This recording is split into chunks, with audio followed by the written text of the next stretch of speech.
Welcome to the waterways. Travel tales to inspire your wanderlust.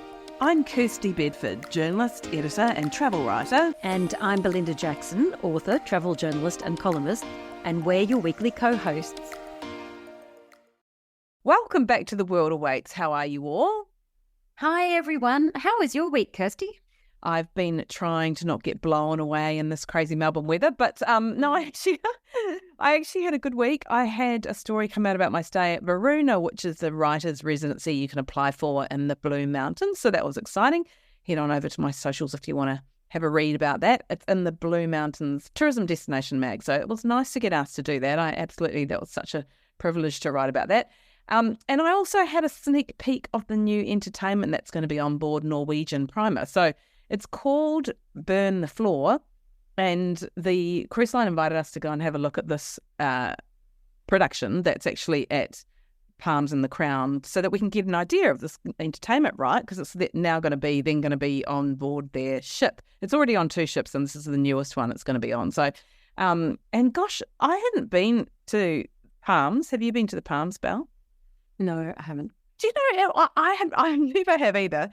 And I don't know what the perception of it is or whatever among Melburnians, because I haven't actually spoken to anyone who's been there. But gosh, it was really a lovely spot. Really cute little sort of plush booth seating and candlelit tables. And oh, really? Yeah, it was a giant. I got the impression it was like a giant theatre. No, it really wasn't. I mean, look, it was a decent sized theatre. They had a number of rows of seats at the front. I don't know actually how many it seated, but you know, it would have been a few hundred. But no, it was really lovely. It was just, and we were, like I said, we were sort of seated at the back, and yeah. So no, it's not a giant theatre at all. It's I mean, it's a reasonable size, but it was just really lovely and really comfortable, and yeah, the lighting was really good, and it was easy to get into. So no, I loved it. So the show Burn the Floor, which you might have heard of because it's actually been around for years, is touring Australia until the end of September, and it's in various locations around the country. So it's going to be in Adelaide next week as we go to air, and then Wollongong and at the Sydney Opera House on the 21st of September. And if you're listening to this on playback and those dates have already gone, you can just search burnthefloor.com, or you can just book a Norwegian cruise because it's on 3 of its boats, like I said. So, I mean, you know, to be honest, it was so good, it'd be worth booking the cruise for that alone, really. But I went into it sort of thinking it was going to be ballroom and Latin dance, and I had Dave with me, my husband, who is really not a big fan of dance. I mean, look, I struggle to get him along to any theatre, and I love the theatre. But yeah, so he was sort of thinking, oh God, he didn't know what he was in for. But gosh, we just both absolutely loved it. And it was a lot of Australian songs. They actually had Phil Burton from Human Nature as a guest star on vocals. And then the dancers are just so talented. They're professional dancers from all over the world. So they've got, and they had a really strong Italian contingent actually, because I was looking up to see where they were all from. And it was just mesmerising. The costumes they were wearing and the choreography, it was really incredible. So if you haven't seen it, it's definitely worth looking into. Oh, that sounds amazing. And the entertainment on cruise ships is just, it's so good now. All the high kicking and magic shows and cabaret, and it's really diverse. A little bit of burlesque, I think, is cropping up there as well. So yeah, that sounds amazing. Okay, I'm going to go Google it. Yeah, there's definitely a bit of everything on cruise ships now, and the level of the talent is just absolutely incredible. So we can't talk about your week just yet, Belle, because we're going to reveal all of that a bit later on, because Belle is the interview this week. But tell us a bit about what you've been up to. Well, actually, while I was away, my cover story on trains in Spain on the Andalusian plain, was published in the traveller section of the Sydney Morning Herald and The Age. What I loved about it was a tour by UK slow travel company In Travel, that's INN Travel. And what they do is they book the accommodation and the train tickets, and then they just give you a series of suggested walking tours in the 3 cities where the tour was.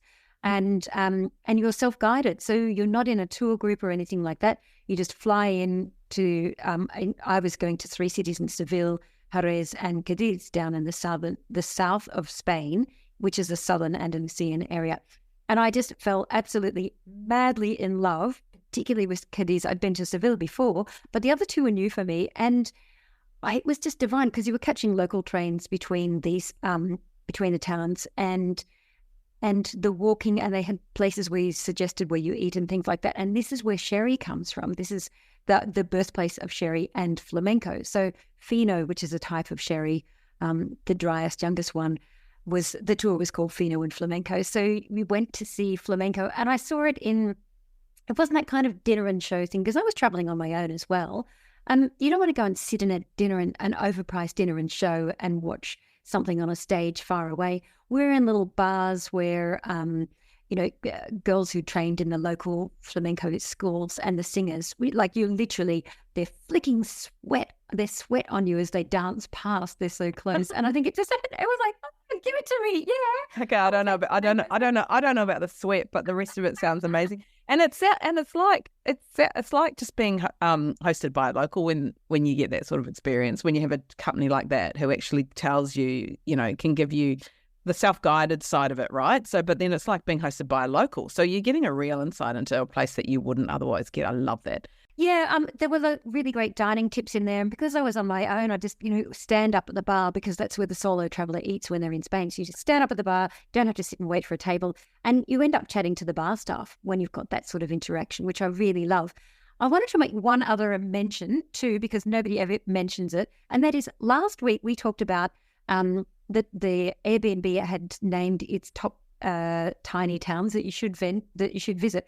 I actually went through the list again after we got off air, and I found a very rare mention of a tiny town that I spent my high school years in, which is on, it's called Uralla, and it's on the New England Highway. And I grew up there thinking it was the absolute middle of nowhere, but it is the cutest little town. So go back, have a listen to last week's episode. And then we've put a link in the show notes that'll show you where all of those towns are, from the King Valley down in Tassie and this one in northern New South Wales in the New England region. So there you go, Uralla, giving you a shout out because no one else is going to do it, right? God, we're covering it all today. So, well, before we get into your travels into Vietnam, we are talking visas, and I'm going to drop you in at Belle so you can tell us what happened with your visa before you went. Oh, God. Okay, right. So the thing about Vietnam visas is you have to apply for them online. You can't get a visa on arrival anymore. You cannot go to the embassy and take your passport in there anymore. It's got to be done via the online. There are a lot of duplicitous companies scamming people's visas and charging triple. It's only $25 to buy a Vietnamese visa. The website does look like it's a horror from the deep. So you've got to go onto the embassy's website and then make sure that you've got the right links on it. However, they do say apply months before. And I'm like, seriously? Because the actual processing time is between 3 and 5 days. So I left a few weeks in there, but traps for young players. And I am not the first person to get caught up on this. And I am not the first travel writer either, because quite a few travel writers did contact me afterwards. I made a couple of fundamental mistakes. Not sure you make that point. I have to, because they're simple. Some of them have published stories on it, and look, I'm putting a podcast out on it, so I'm going to own it. But this was a really basic thing. What I did, traps for young players, my friends, they said upload a photo of your passport page, so put that one up, and then it says upload a selfie of yourself. So I was taking my 13-year-old daughter with me. I cut her photo. I put the photo of her from her passport onto the online application form. No, you cannot do that. And what happens is that you just go back to the back of the queue, which can be another 3 or maybe 5 days, depending on how they're feeling. So it was getting very, very, very close to the wire. It was so close to the wire, the visa hadn't come.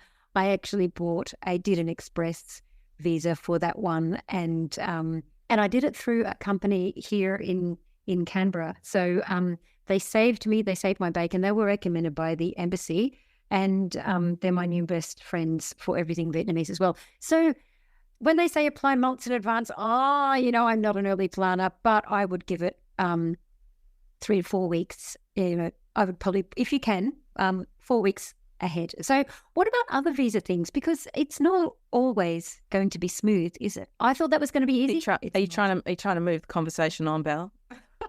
I don't know. Do you want me to tear my hair up? It was okay. It was so stressful. I was beyond stressed. I was dying because I was thinking, if I'm not on the flight, what do you do? Do you lose the flights? Do you lose all of the hotel? Yeah, no, it's a horrible situation to be in, and you never know, and you just never know these things, and then you probably do it too early, and you're waiting anyway until the last minute. Who knows? But also things like, making sure that you put absolutely every name that's on your passport, because a lot of the time they say put your passport name and they only want the first two. But then Vietnam wants every single name that, and yes, it has to be the same, but there are traps for young players on this one. Yeah, absolutely. No, it's good. It's a good piece of advice. So we're talking visa changes this week, and there have been some pretty significant announcements of late with visa and tourist taxes. So in my homeland, New Zealand, they have just hiked the levy for tourists to $100. So it doesn't actually apply to Aussies or Kiwis, but the international visitor, it's called the International Visitor Conservation and Tourism Levy.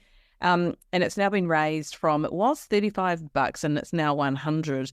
And they're saying it's to manage the country's tourism impact and ensure higher quality visitor experiences, but it's definitely dividing the nation. So tourism industry Aotearoa says it's just going to make New Zealand incredibly expensive to visit. And talking to some Kiwi friends back home, they certainly are concerned about it. So I guess, it's just time's going to tell what happens there. Look, New Zealand isn't alone in this one. I mean, earlier this year, Bali introduced a tourist tax. I mean, admittedly, it's a lot less. It's only about $15, but the aim of it was to preserve Bali's nature and its heritage as well. So the difference here is, I guess, even Bali's government admits it's not checking if you pay because they haven't dedicated anyone to be responsible for it. So when you're going through the airport, it's just confusing. So it just became this weird bottleneck of confusion. Oh, no, I've already paid this. No, you've got to pay another tax. And I mean, tourism taxes have been the norm in Europe for years. You would have been stung with it when you were there earlier this year, weren't you, Kirsty? Yeah, and interestingly, it significantly varied from place to place. It's not supposed to, but, we were staying in some really small family-run sort of hotels, and we didn't question it because, it wasn't extreme. It was just a few euro here and there, but it definitely did vary, and we were paying for the whole family. So, but interestingly, Australian Geographic released a piece recently looking at sort of whether the taxes even make a difference, because the whole point of them, right, is supposed to be to combat over-tourism and contribute to better experiences like they were saying about New Zealand. And by way of example, between the two tourist taxes in Barcelona, the city council is expected to collect about more than 100 million US this year. And these charges haven't deterred tourists from visiting. And I saw that firsthand when I was there, right? So around the monuments and the popular tourist spots, it was pretty chaotic. Oh my gosh. Yeah, that is a tricky one.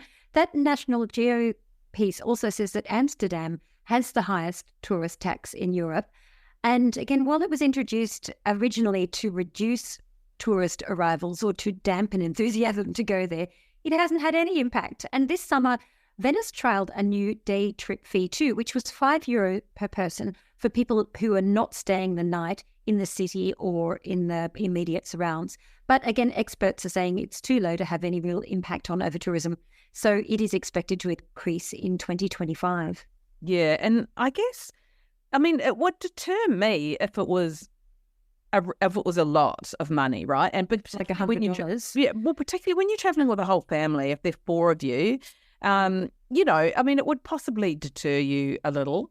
I guess it would possibly have to be even more than that if it's depending on the significance of the trip and where you're going. But it's an interesting argument because, about whether or not these taxes and how much they have an impact on over-tourism, because having experienced Europe recently and the overcrowding there, New Zealand's really far from that. So, I'm back there fairly frequently, and even the tourist hotspots like Queenstown are far from over-touristed. So the busiest you sort of get there is the line outside Burger.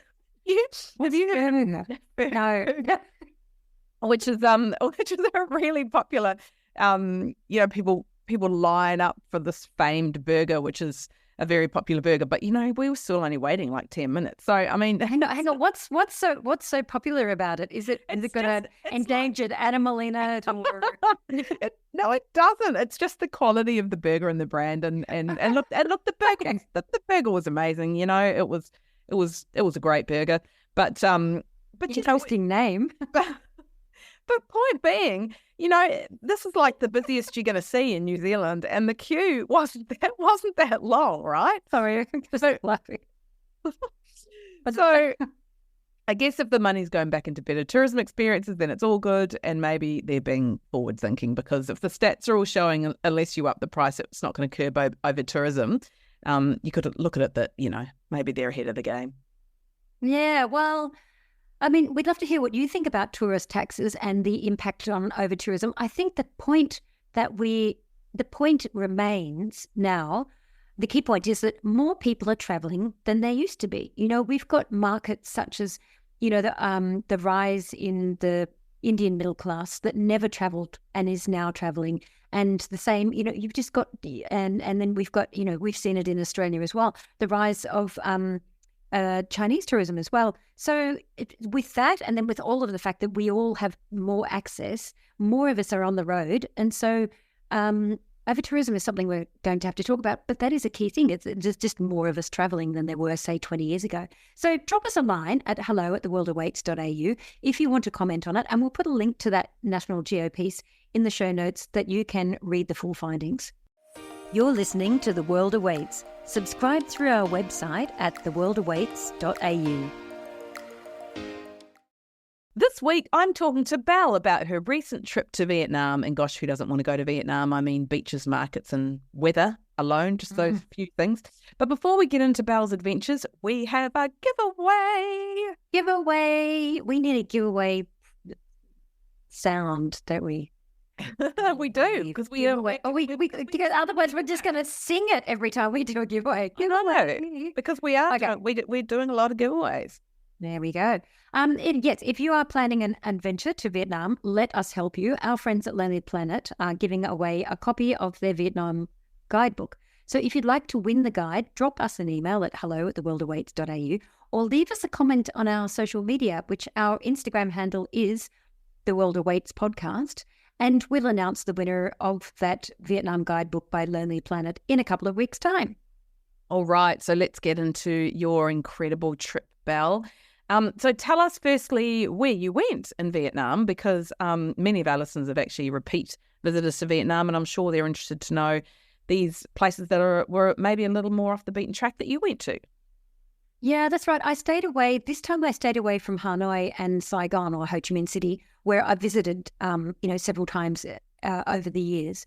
And I went, for me, off the beaten track to 3 destinations: Hue, which is halfway between the 2 cities, Khe Gar Bay, which is on the coast about 3 hours from Saigon, and Can Tho, which is in the Mekong Delta down in the south of the country.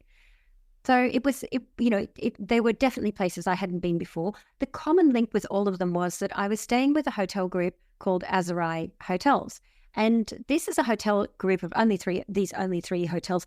But the founder was Adrian Zacher, who was the man that came up with the concept for, amongst others, the Amman resorts. So, insanely luxurious, in really unusual places in the world. He really started, a lot of luxury trends in different places, such as, we were talking about Amangiri in the deserts in Utah, in the US, or in Sri Lanka as well. These places are really privileged resorts. So what he's done is he stepped away from that and said, right, well, I want to have the same concepts, but at a much lower price point. So we're talking, a difference of, we've got cultural tourism, gorgeous hotel surrounds for around $200 a night. Yeah, that's amazing. Yeah, that's amazing. And anyone who has worked or is an avid luxury traveller would know about the Amman brand. To then be able to get that and translate that on a cheaper level I'd love to go there. So how did you get to these places? What was the route that you had to take to get there? Well, I flew from Melbourne up to Hanoi. Interestingly, this is a new route by a low-cost carrier called Vietjet. which you may have heard of. They've been running routes out of a whole pile of new routes out of Australia. And I think this is actually the first time that Melbourne and Hanoi have been connected, because before that, you had to go through Ho Chi Minh and then fly up to Hanoi. So Hanoi, I took an internal flight of about an hour to Hue.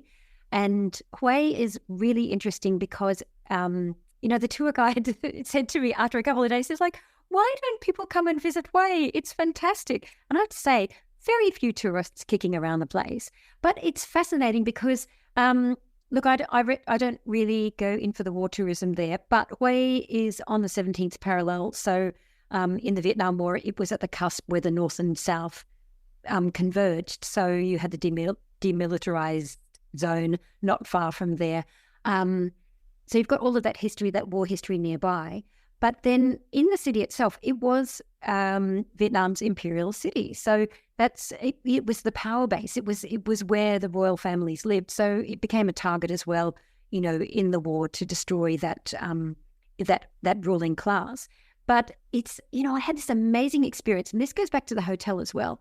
One of the experiences you could do at the hotel was you could meet a princess from that former dynasty. And so we went to her house. We went to her family's compound. Oh, I love that. Drank tea with the princess, Princess E. And she had trained as an architect. And her role was restoring a lot of those temples, mausoleums, and the imperial city. Because in Hue itself, it's an imperial city, and then within that, a forbidden city as well, the same as what you've got in Beijing, which is that inner sanctum of the elite. And a lot of that was destroyed in the Civil War, and she's actually rebuilding it. And incredibly, she'd do things like say, well, we knew that there was this sort of furniture here before it was destroyed, so we needed to make replicas of it. But I had the sister table to this table in my house, and that's where we're drinking our tea from. And I'm like, oh my goodness. So, she was that close. It was her grandfather, her brother, and her nephew were the last three kings of Vietnamese royalty. So that was just one of the experiences through the hotel, and it absolutely blew my mind. Well, you can't be getting over tourism there, otherwise that would be her full-time job, right? Meeting people you and having tea. No, drinking tea and eating mangosteens with me. So, and the hotel, I've got to tell you about the hotel because it was built in the 1930s. I think I made a reel on it and put it on Instagram. And it was a French colonial building, and that was the main section of the hotel. And then they built two larger wings on that. So, but gloriously boutique. It looks out on the Perfume River, and I think that's why it's there. This is one of those really big, broad Asian rivers, and you just at sunset sail down it in a long boat, and just watching the temples and the life on the sides of the boat. People jumping in and out, swimming, because it was. We talk about the weather. It was hot. Oh my God, it was so hot. It was like 36, and my phone was like 36 feels like 40 with the humidity. Well, yeah, 100% humidity. I was going to say, yeah. And me and Asia, love Asia, but Asia is not kind to me. I go red like a tomato. I just look like I'm about to expire. People are really worried. But yeah, it was bloody hot. So, and that's one way of cooling down is you either jump into the river or you just sail down it on a boat at sunset. Really romantic. I wasn't having any romance, but not with a 13-year-old with you, no. A sullen 13-year-old, who doesn't love that? Yeah. Oh, she's gorgeous. So where else did you go and what else did you do while you were there? Well, the next one down, so we then flew into Saigon and then drove out to Kagao Bay. Now, this was a bit of a dark horse for me because when I was reading about it, I could not work out what I was supposed to be doing. It was like the main things to do here are sea salt pans and dragon fruit farms. And I'm like, okay, that's kind of interesting. We walked into the hotel. It's absolutely divine and tiny. It had like 51 villas and a lot of them had their own private pools. And then it looks out onto Kagao, this beautiful sweep of beach. And it's sort of a place where Vietnamese people are going to, it's like a weekend getaway. We were there just before a long weekend and they were going to be fully occupied at the time. But we were lucky that, 2 days before the long weekend, nobody's traveling. So it was only about 30%. And the great thing about that is that it means that the food and the service, I mean, all of the staff are Vietnamese. The food is, you've got a Vietnamese chef in the kitchen. So yes, you can get your burgers and pizzas, that if a 13-year-old might want them, but she didn't. Actually, she wanted to eat the green papaya salad and, the local grilled fish. But it gives it that level of authenticity that you are talking to Vietnamese people all the time. So when they say, do you want a cup of tea or a coffee this morning? Let me make you a Vietnamese coffee. This is how I drink it. This is how we drink it. So that it lent it that real feeling that you weren't staying in an international chain of a hotel. And I think that was really gorgeous. And dragon fruit, have you ever seen a dragon fruit tree, Kirsty? I don't know if I've seen a tree. Yeah. So they look like this kind of Christmas tree on steroids because the fruit grows really big and it's kind of white and pink and it hangs down the side. Oh. It just looked like, it's just bizarre. So we kind of went in and met a dragon fruit farmer and he gave us a big bag of them to take away. And I swear you can juice them, you can drink them, you can eat them, you can have a body scrub with them in the spa. It's just...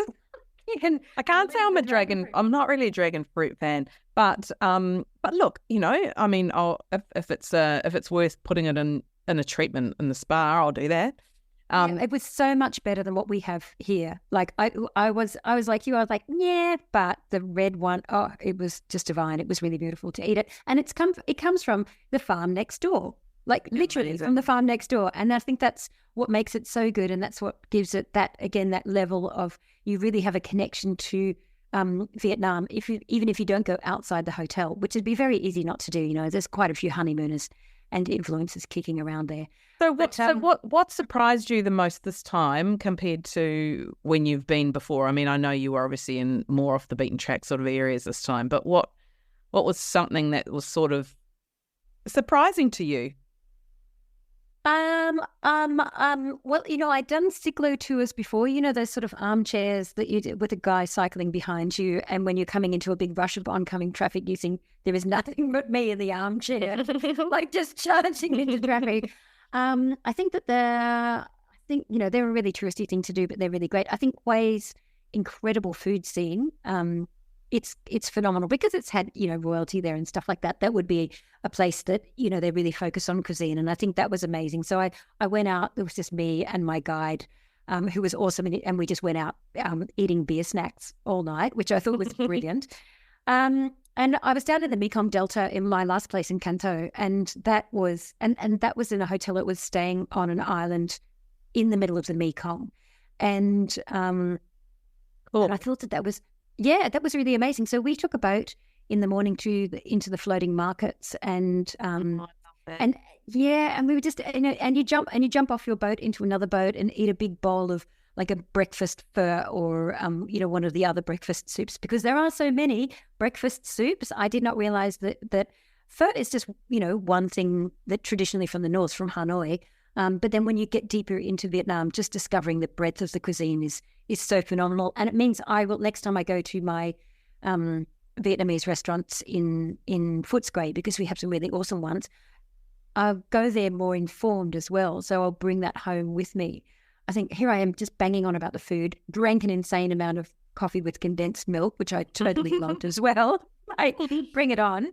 Yeah, I just thought it was really beautiful. It was a really, it felt so connected to and who would those places you went to, who would they be best suited to, or are they all variable? I mean, I know you said sort of, there was some romance to it, but of tourism with other groups, so you don't have to worry about your kids getting lost, or if you're traveling with your parents as well, it can be really easily paced for older people too. So I think that's why Vietnam is so popular with Australians, is that it is such a broad church, that you can take very young children. I mean, I took Yasmin when she was 1. I've got a photo of us roaring through the traffic on a Siglo when she was a baby with a dummy and a mouse. And that was fine. Children are accepted and just, not just accepted, but welcomed as well. So if your children are extremely young, down, to 1 year old, if you've got the brain capacity to be traveling with a baby at that point, up to solo travelers, because I was doing a lot of stuff on my own as well. And, I'd leave Yasmin in the morning and go out early morning to climb some of the steps getting up to the mausoleums and stuff. And if you're taking kids that are a bit older, you take them into temples. So our guide was making sure he would time things so that we went to one of the Buddhist temples just as they were starting their afternoon chant. So you get to stand there and just, really feel that, that thrumming of the chanting and the tolling of the bells. It really goes through your blood. And when your blood is the same temperature as the temperature outside, it really resonates with you. So I think it really is a broad church for travelers. And so where can people read your stories? Where will they come out about this incredible experience? I am writing about the flights with the Sydney Morning Herald. I reviewed them with Vietjet because I think that's a great one to look up. That has really brought down the cost of flights getting to Vietnam. We paid just over $400, $420 for a return economy fare. And gosh, that's so good. I know, it is insane. If you've got a bit of flexibility and you can shift around, it's so cheap. And then business class, which had an almost lie flat and actually phenomenal food, is about $2,200 return for business. And that gets you, this blew my mind a little bit, 60 kilos of luggage. So I've got a friend who is an expat who's moving to Asia in a couple of weeks' time. And she's like, I'm booking this one because this is the biggest amount of gear I can take with me. And it was actually really great service. I need to say one thing about Vietjet. I want to warn you because it may shock you. There are no screens on the planes, not in economy and not in premium economy and not in business. No screens whatsoever. Don't tell anybody that you haven't been warned because you've got to stock up on it beforehand. And there's no Wi-Fi as well, so you've really got to plan. And that's not a good start for the 13-year-old when you arrive and they're not prepared with their downloaded material and their multiple battery charges. But as I've said, it is the best airline if you want a raw dog, right? You know that whole raw dogging trend. Yeah. That is one. No, she was fine. She had a book with her. She downloaded a couple of things on her phone, and I worked and I just slept. I slept for Australia on the flight over and on the way back as well. So Vietjet, is an absolute game changer, I would say. And when you compare that to the prices of hotels, as I was mentioning, these are really great hotels that I was staying in, the Azurai group, and they were around between about $220 to $240 a night. And then, of course, ramp that up if you're staying in the pool villa, which we did have the luxury of staying at Kagar Bay. She was pretty nice, right? I mean, you got to pay for that. But compare that to how much you're going to pay when you're going to Bali at the moment. I mean, if you can get a flight for under $800, if you are not shopping hard, then I just think that it's such a different destination. I mean, you've got to factor in that it is a 9-hour flight on the way over and a bit faster on the way back. Like we nipped back in 8 hours. I think it's no surprise to me that the level of tourists visiting Vietnam has increased the way that it has, and Australia is one of those main increases. Yeah, amazing. All right, well, we'll look forward to seeing your stories, and we'll put all the links in the show notes.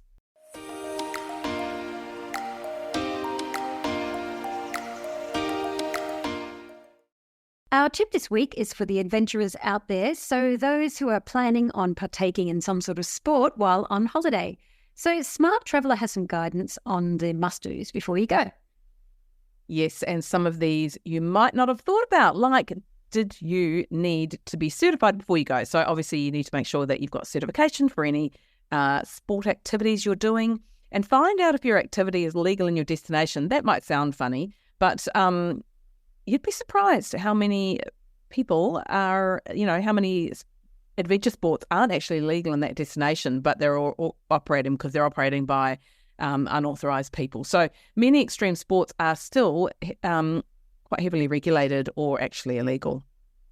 And also research your tour operator and ensure they're licensed and have a good reputation. So for mountain sports, check they've also got the right equipment before you go. That'll be a clear indicator of their level of professionalism, right? So you'll want to carry an EPIRB, which is an emergency position indicating radio beacon if you're hiking and if you are on an active volcano. And I did a story about volcano tourism a while back. It was massive. But the thing is, too, you've got to wear things like a proper respirator to protect you from toxic gas if you're allowed to even get that far.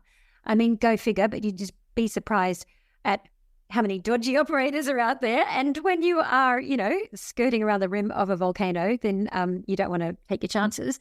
And also check if you need oxygen when you're climbing at altitude. Smart Traveller also says you should never take part in adventure sports alone because a minor injury can end up being life-threatening if you can't get back to help. So obviously if something happens and you haven't got anyone with you, then you're in some pretty serious trouble if it turns nasty. And let your hotel, travel companions or friends and family know where you're going and when you expect to return. And for off-piste skiers, make sure that you regularly check weather and avalanche warning signs. Find a guide to take you, and if you're less experienced, carry that EPIRB with you. And don't wear white. I've told you that story, Kirsty. Don't wear a white ski jacket. And my ski friend looked at me and said, "When you are lost in the snow, we will never, ever find you." I love that story. I love that story. I was jumping holes. The same applies to water sports. So firstly, do the research, make sure they're reputable. No 30-minute adrenaline rush is worth being hospitalised for months, right? And rehab for years. Mm-hmm. So check them out, make sure they have all the right gear and it fits properly. Being casual about a life jacket not fitting because you don't want to be rude isn't going to help you when you come off. So, that's often the thing, right? You go on these things and you feel like you're being rude because you have to ask, you want to ask these things. But as quite often Australians and Kiwis are far too polite and you're actually putting yourself in a really dangerous position. So you have to be prepared to, just look out for your safety because it's just not worth it. Oh, the first time I tried scuba diving was in Turkey, and there was two of us, and the person I was with was a certified diver. But the other three were three Dutch siblings in their early 20s. None of them could swim, and they were going scuba diving. Yeah. It actually blew my mind. But, this is where travel insurance comes in. I know we say this all the time, but you might need to pay a bit more. But, as we've said in the past, if you can't afford travel insurance, you probably shouldn't be traveling as well. And then after you follow all the rules, have some fun. Nothing like a little bit of adventure when you're traveling. I know you're all up for cycling and hiking, Kirsty. Done anything scarier than that, though? I'll be honest, I'm not a bungee jumper. I've done some pretty full-on whitewater rafting in New Zealand, but would I do it again? Absolutely not.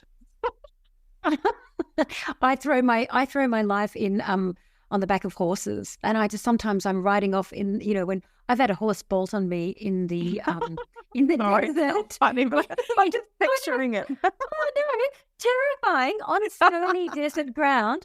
The bloody thing takes That's happened to me too, actually. Oh my God, it's happened to me too many times. Yeah. Another one bolt on me.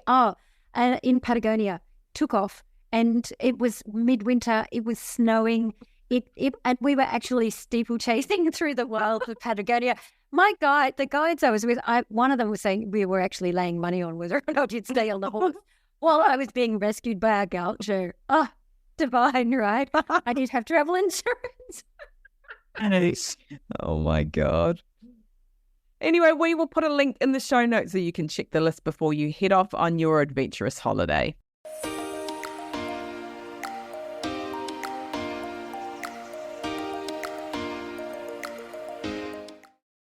Next week, I'm taking you on the adventure of a lifetime, chatting to entrepreneur Alvaro Cerezo, who launched the first company in the world to specialise in holidays to undiscovered islands.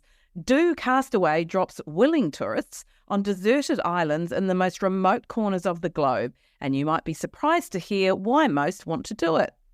Oh, I would do it in a heartbeat. I would absolutely get dropped on a deserted island. Yes, please. Can't wait for that one, Kirsty. And the other thing that we love is ratings and reviews on Apple Podcasts. Click onto our profile, scroll down to the bottom to ratings and reviews, and hit those 5 stars if you're feeling it. And if you're on Spotify, go to our main page, click the 3 dots underneath our photo, or simply drop us a line at hello@theworldawaits.au. We'd love to hear from you. That's a wrap for The World Awaits this week. Click to subscribe anywhere you listen to your favourite pods. And where can people find you, Kirsty?